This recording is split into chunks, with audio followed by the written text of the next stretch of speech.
नमस्कार दोस्तों, मेरा नाम है प्रदीप चौहान। बात समझनी है तो पूरी सुननी होगी। दोस्तों, मुझे नहीं मालूम, हो सकता है मैं गलत भी हूँ, लेकिन मैंने सुना है कि जब ईद होती है तो ईद का जो फेस्टिवल है वो 3 दिन तक चलता है। यानी ईदी आज भी मिलती है, कल भी मिलती है, परसों भी मिलती है, 3 दिन तक मिलती है। अगर ये बात सही है तो मुझे लगता है कि इस देश के मुसलमानों को इस बार ईदी बहुत अच्छी मिली है। वो ईदी जिसकी ज़रूरत थी। हालांकि वो ईदी आपके पास ही थी, लेकिन खुल के कभी आपको नहीं मिली थी। लेकिन इस बार कल खास करके जो वक्फ संशोधन बिल आया, उस पर जो वोटिंग हुई, उसने इस देश को एक क्लियर संदेश दे दिया कि बांटने वाले जितनी मर्जी कोशिश कर ले, निशाना बनाने वाले एक समुदाय को जितना मर्जी निशाना बना ले, लेकिन ये देश न बटेगा, न अल्पसंख्यकों के खिलाफ खड़ा होगा, न उन्हें तंग करेगा। 232 सांसदों ने उस बिल के खिलाफ वोट किया। कहने को तो सरकार जीत गई, वक्फ संशोधन बिल पास हो गया, लेकिन विपक्ष हार गया। लेकिन मेरे हिसाब से विपक्ष बिल हारा है, दिल जीता है। 288 के मुकाबले 232 मतों से लोकसभा में ये बिल पास हो गया। राज्यसभा में भी मुझे लगता है जब तक आप ये वीडियो देख रहे होंगे शायद हो चुका होगा पास। लोकसभा में रात 2 बजे पास हुआ। कहने को तो अभी ये 4 चेहरे जो आपके सामने हैं, कहा जा रहा है कि इन 4 चेहरों को इस देश का इतिहास कभी नहीं भूलेगा, क्योंकि इन 4 चेहरों की वजह से ये बिल पास हुआ। क्योंकि इन 4 चेहरों के जो 35 विधायक हैं, माफ़ कीजिएगा सांसद हैं, अगर जो इन्होंने चोगा पहन रखा था सेकुलरिज्म का, अगर उस पे सही अपनी बात पे कायम रहते तो ये बिल कभी पास नहीं हो पाता है। क्योंकि अगर आप 288 में से 35 कम कर दीजिए तो आंकड़ा 253 पे आ जाता है, और 232 जो विपक्ष में पड़े उसमें 35 जोड़ लीजिए तो आंकड़ा 267 का हो जाता है। इन चारों चेहरों ने कल अपनी राजनीति बहुत बुरी तरह से, एक तरह से कह सकते हो कि राजनीति को बहुत बुरा झटका दिया है। खैर, संशोधन बिल, वक्फ संशोधन बिल में कितनी सच्चाई है, कितना झूठ है, क्या उसका मकसद है, मैं उस पर इतना कमेंट नहीं कर सकता, क्योंकि मुझे नहीं मालूम सरकार के क्या मंशा है। लेकिन इतना ज़रूर कह सकता हूँ कि जिस तरह से सरकार ने ये बिल पेश किया वो शक तो ज़रूर जाहिर करवाता है। जिस पार्टी का एक भी मुस्लिम सांसद नहीं है, अगर वो मुस्लिमों के हितों की बात करे तो शक तो होता है। जिस पार्टी को कई बिल या कई मामले कई साल लग गए पेश करने में, उस पार्टी ने फटाफट पहले वक्फ संशोधन बिल पेश किया, ऑब्जेक्शन आया, जेपीसी बना दी। जेपीसी ने, मुझे नहीं लगता कि इतनी फास्ट किसी जेपीसी ने काम किया होगा जितना इस जेपीसी ने किया। और उसके बाद जो विपक्ष के सांसदों की रिकमेंडेशन थी, ऑब्जेक्शन थे, वो सारे उड़ा के सरकार जैसा बिल चाहती थी वैसा बिल पेश किया। सहयोगियों का भी थोड़ा थोड़ा इनपुट लिया, पूरा उनकी बात भी नहीं मानी। तो ये अपने आप में शक करने के लिए काफ़ी है। लेकिन वो जो 232 सांसद जो इसके खिलाफ खड़े हुए, वो इस देश के मुसलमानों की ईदी है। आपको इस बात पे खुश होना चाहिए कि जहां आपको 80-20 कहा जाता है, आपको 20% में रखा जाता है और आपको निशाना बनाया जाता है, उस 20% के लिए देश के 232 सांसद खड़े हुए हैं। 232 सांसद तो वो हैं जो खड़े हुए। 5-6 सांसद ऐसे थे जो नहीं आए हैं या जो वोटिंग में नहीं शामिल हुए थे, वो भी गिन लीजिए। और दूसरी तरफ आंकड़ा 293 का वो कह रहे थे, अब मिले 288, यानी 5 सांसद उस तरफ भी ऐसे हैं जो नहीं चाहते थे कि इस बिल का समर्थन करें। और जिन्होंने वोट दिया भी, उनमें से भी बहुत से ऐसे हैं, यकीन मानिए, जो दिल से इसका समर्थन नहीं कर रहे थे लेकिन मजबूरी में समर्थन कर रहे थे। तो आप ये मान के चलिए तकरीबन 250 से ज़्यादा सांसद इस बिल के खिलाफ थे। 250 से ज़्यादा सांसद मुसलमानों पर हो रहे इस हमले के खिलाफ थे। तो जहां 250 से ज़्यादा पब्लिक द्वारा, कोई नॉमिनेटेड सांसद नहीं, राज्यसभा की बात नहीं कर रहा मैं, लोकसभा की बात कर रहा हूं, पब्लिक द्वारा चुने गए 250 सांसद अगर मुसलमान के साथ खड़े हैं, मुसलमान के हित की बात कर रहे हैं, तो मुझे नहीं लगता कि 80-20 हो चाहे 90-10 हो, कुछ भी हो, इससे ज़्यादा समर्थन किसी कम्युनिटी को मिल सकता है।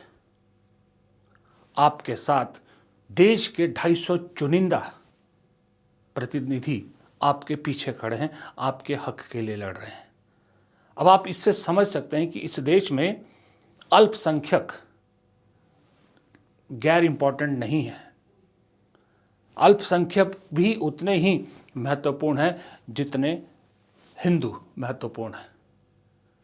ये जो 250 सांसद मैं गिना रहा हूं, अगर अब 250 में से आप 232 ही मान के चले जिन्होंने 232 सांसद, सब के सब ऐसे तो नहीं थे कि जिनकी कॉन्स्टिट्यूएंसी में मुसलमान वोट बहुत इंपॉर्टेंट रोल अदा करता हो। चलिए मैं मानता हूँ, आप एक चीज़, आप में से बहुत कुछ लोग बोलेंगे कि ये सिर्फ वोट के लिए खड़े थे कि मुसलमान का वोट इनको मिल जाए। बिल्कुल सही बात है। कोई पार्टी हो, कांग्रेस से लेके समाजवादी पार्टी, तो कोई पार्टी आप मान लीजिए, सब के सब मुसलमान के हक की बात इसीलिए कर रहे थे कि आपका वोट, यानी देश के मुसलमान का वोट उनको चाहिए, ये जाहिर सी बात है। लेकिन इसमें ये भी सोचिए, क्या 232 के 32 लोकसभा क्षेत्रों में मुसलमान इतना इम्पोर्टेंट है कि हर सांसद खड़ा हो गया? क्या पूरी 232 लोकसभा क्षेत्रों में वो 20% मुसलमान इतना इम्पोर्टेंट है? नहीं है ना। इसमें से बहुत से लोकसभा क्षेत्र ऐसे होंगे जहां नाम मात्र को मुस्लिम वोट्स होंगे। उसके बावजूद 232 सांसद, 232 चुने प्रतिनिधि आपके हक के लिए खड़े हुए। ये दर्शाता है कि ये जो हर चीज़ का एक्सट्रीम होता है, उसका नतीजा फिर बाद में यही निकलता है। 2024 के चुनाव से पहले अल्पसंख्यकों की बात होती थी, लेकिन कोई पार्टी खुल के मुसलमानों के हक के लिए लड़ने नहीं आती थी आगे। लेकिन 2024 के बाद इस रिजीम ने जो रुख अपनाया है, खासकर के मुसलमानों के खिलाफ, उसकी वजह से अब मुसलमानों के लिए अच्छी बात ये हो गई कि देश को पता लग गया, अंधभक्तों को पता लग गया कि मुसलमानों को निशाना बनाना इतना आसान नहीं है। देश की आधी संसद उनके साथ खड़ी है। अब आप 20% बोलो, 20-80 बोलो, जो मर्जी बोलो, कोई फर्क नहीं पड़ता। कल जिस तरह से सदन में, लोकसभा में खास करके जो स्पीचेस हुई, मैं कहता हूँ बहुत वक्त बाद, मेरे ख्याल से कम 20 साल बाद लोकसभा की कार्रवाई देखने में मज़ा आया। क्या बढ़िया भाषण दिए। गौरव गोगोई ने क्या पिच स्टार्ट किया। गौरव गोगोई का भाषण एक मतलब बेहतरीन भाषणों में से एक जो संसद में कहा गया, दिए गए। उसके बाद पप्पू यादव, पंजाब के कांग्रेस के राजा वड़िंग, क्या खूबसूरत, बहुत खूबसूरत बात कही उन्होंने। कहा कि मुसलमानों को कब्र के लिए सिखों ने जगह दी, तो क्या अब उनसे वो हक भी छीना जाएगा? मेरी ज़मीन मैं किसी को दूं, मैं इसको दूं, उसको दूं, ये मेरी मर्जी, ये सरकार इस पे कंट्रोल कैसे कर सकती है? मैं किसी को कब्र के लिए जगह दे रहा हूं, मैं ये तो नहीं पूछूंगा उससे, भाई तू 5 साल मुसलमान रहा है कि 5 महीने का मुसलमान है? मुसलमान तो मुसलमान है, हो सकता है 5 पीढ़ियों का मुसलमान हो।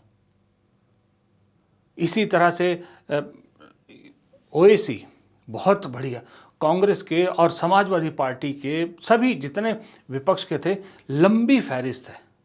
बेहतरीन भाषण कल हुए और आज राज्यसभा में हो रहे हैं। राज्यसभा में भी एक से एक वक्ता है, संजय सिंह, मनोज झा, मल्लिकार्जुन खड़गे और बहुत सारे। इमरान मसूद ने लोकसभा में बहुत शानदार भाषण दिया, राज्यसभा में इमरान प्रतापगढ़ी देंगे, बहुत बढ़िया। तो इस तरह का एक जो आक्रोश आप उन भाषणों में देख सकते थे, आपको वहाँ से अंदाज़ा हो सकता है। एक ज़माने में बीजेपी की सहयोगी रही अकाली दल की हरसिमरत कौर बादल ने क्या खूबसूरत बातें कही कि सिखों का और मुसलमानों का जो आपस में संबंध है, या कैसे मुसलमानों के बाद सिखों को निशाना बनाया जाएगा। ये सारी चीज़ें दरअसल मैं इसलिए बता रहा हूँ आपको कि मुझे लगता है ये वक्फ बिल पास हो गया, इसको लेके अभी तो बहुत ऑप्शन है, राज्यसभा में भी पास हो जाए, सुप्रीम कोर्ट है और चीज़ें हैं। दो चीज़ें बड़ी क्लियर है, जैसे मैंने पहले कहा, बिल हारे हैं लेकिन आप दिल जीते हैं। मुस्लिम कम्युनिटी को इस चीज़ को सोचना चाहिए, और मुस्लिम कम्युनिटी को अपने आप में ये भी झांकना चाहिए कि जो लोग, चंद लोग आज भी वक्फ बिल के समर्थन में जो है वो सोशल मीडिया पे आ रहे हैं या मीडिया पे बातें कर रहे हैं, उनको कैसे अपने यहाँ से छांटा जाए, ऐसे लोगों से कैसे समाज को दूर किया जाए, ये भी देखना पड़ेगा। क्योंकि ये जो 232 आपके साथ खड़े हुए हैं ना, ये तब खड़े हुए हैं क्योंकि सबको मालूम था कि आपके साथ जो हो रहा है पिछले 11 सालों से वो ज़्यादती हो रही है। आपकी हर मस्जिद के नीचे जो मंदिर ढूंढने की कोशिश की जा रही है वो ज़्यादती है, लेकिन उस ज़्यादती के एवज़ में आपके साथ खड़े होने की कीमत भी आपसे ये सांसद चाहेंगे कि आप ईमानदारी से उनका साथ दें। अगर मुस्लिम समाज इस देश का ईमानदारी से विपक्ष के इन 232 सांसदों के साथ खड़ा होगा, अगर इस देश का सिख ईमानदारी से विपक्ष के साथ खड़ा होगा, इस देश का जितना भी अल्पसंख्यक है वो सब अगर अपने हक के लिए लड़ना चाहता है और विपक्ष के साथ खड़ा होगा, तो कोई माई का लाल नहीं है कि आपके साथ कोई दुर्व्यवहार कर सके या आपकी कोई चीज़ों पे हाथ डाल सके या आपके साथ किसी तरह की ज़्यादती कर पाए। सड़कों पे नमाज पढ़ने से, रोकने से कोई बहुत बड़ा नेता नहीं बन जाता। सड़कों पर नमाज पढ़ने से, रोकने से कोई वोट हासिल नहीं हो जाते। अगर इन सब चीज़ों से वोट हासिल देती होते हैं, इस देश की जनता इस मुद्दों पर वोट देती, तो अयोध्या में बीजेपी नहीं हारती, प्रयागराज में बीजेपी नहीं हारती। मैं आज आपको फिर से लिख के दे रहा हूँ, पहले भी एक बार बोला था कि प्रयागराज में महाकुंभ को लेकर बहुत महाविशाल प्रचार किया गया। अगले लोकसभा चुनाव में आपको लिख के देता हूँ, वहाँ भी बीजेपी फिर हारेगी।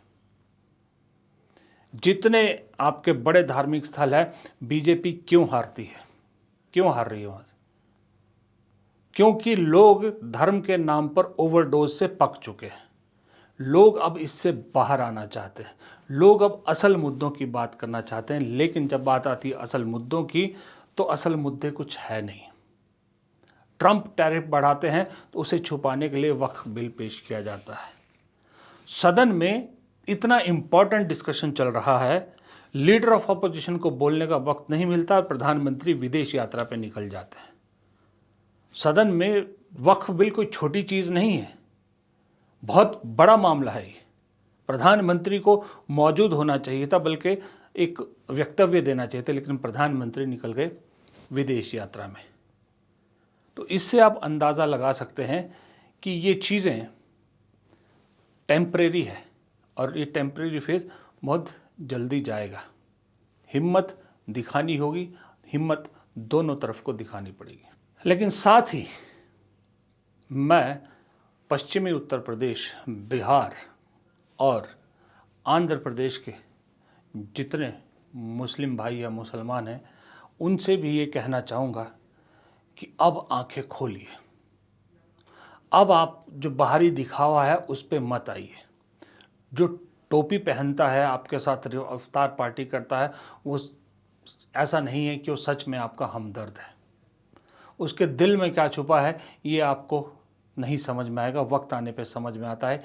इसीलिए जयंत चौधरी, चिराग पासवान, नीतीश कुमार और नायडू जैसे नेता आपकी ज़मीन पर फल फूल रहे हैं, लेकिन साथ उनका देते हैं जो मुसलमानों के खिलाफ है। किस वजह से? सिर्फ़ और सिर्फ कुर्सी के लालच में, सत्ता के लालच में। ऐसी चीज़ों को भी अब ध्यान देना होगा। और सबसे बड़ी बात, मुसलमान क्यों इस देश में कमज़ोर हुआ, मुसलमान क्यों बीजेपी के निशाने पर आए? क्योंकि बीजेपी जानती है कि मुसलमान एक ऐसी कौम है जिसे बहुत आसानी से बांटा जा सकता है। आप कभी अपने उसके नाम पे बढ़ते हो, रिलीजन के नाम पे, कभी आप बढ़ते हो अपने क्षेत्र के नाम पे, कभी आप बढ़ते हो अपने हक के नाम पर। आप कभी जब तक उसमें चुनावी फैसले सही नहीं लोगे तब तक आपकी बात बुलंद नहीं हो सकती, आपकी आवाज़। आप बढ़ते हो, कुछ ओवैसी को बढ़ जाते हो, कुछ मायावती को चले जाते हो, कुछ अखिलेश को, कुछ कांग्रेस को, कुछ उसको, कुछ नीतीश को, कुछ नायडू को।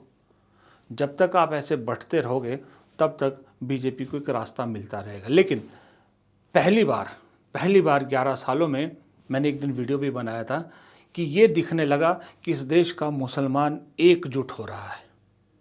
जब मुसलमान एकजुट होता दिखा तो अचानक से योगी आदित्यनाथ बीजेपी में अकेले पड़ते नजर आए और बाकी सब एक तरफ होते नजर आ रहे हैं। संघ भी कह रहा है कि औरंगजेब का मुद्दा कोई मुद्दा नहीं है। मोदी जी आपको ईदी गिफ्ट बांटने में मजबूर हो गए। क्यों मजबूर हुए? 11 साल से क्यों याद नहीं आया था मोदी जी को कि ईद पे कोई गिफ्ट दे सकते हैं, चाहे छोटा सा ही दिया। लेकिन खुशी की बात यह है कि देश का मुसलमान कह रहा है कि हमें ये जो थैलियां हैं राशन की, ये नहीं चाहिए, हमें शिक्षा और रोज़गार चाहिए, वो दीजिए। हमें अपना हक चाहिए, आज़ादी चाहिए, वो दीजिए।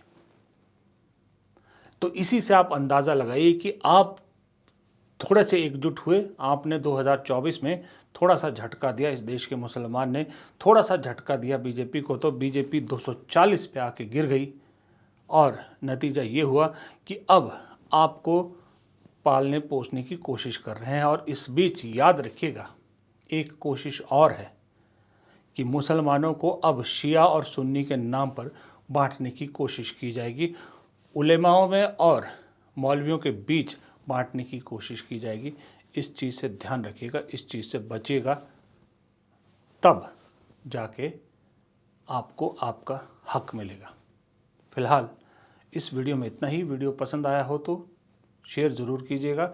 चैनल को सब्सक्राइब नहीं किया है तो चैनल को सब्सक्राइब कर लीजिएगा और कमेंट बॉक्स में अपनी राय देना मत भूलिएगा। नमस्कार।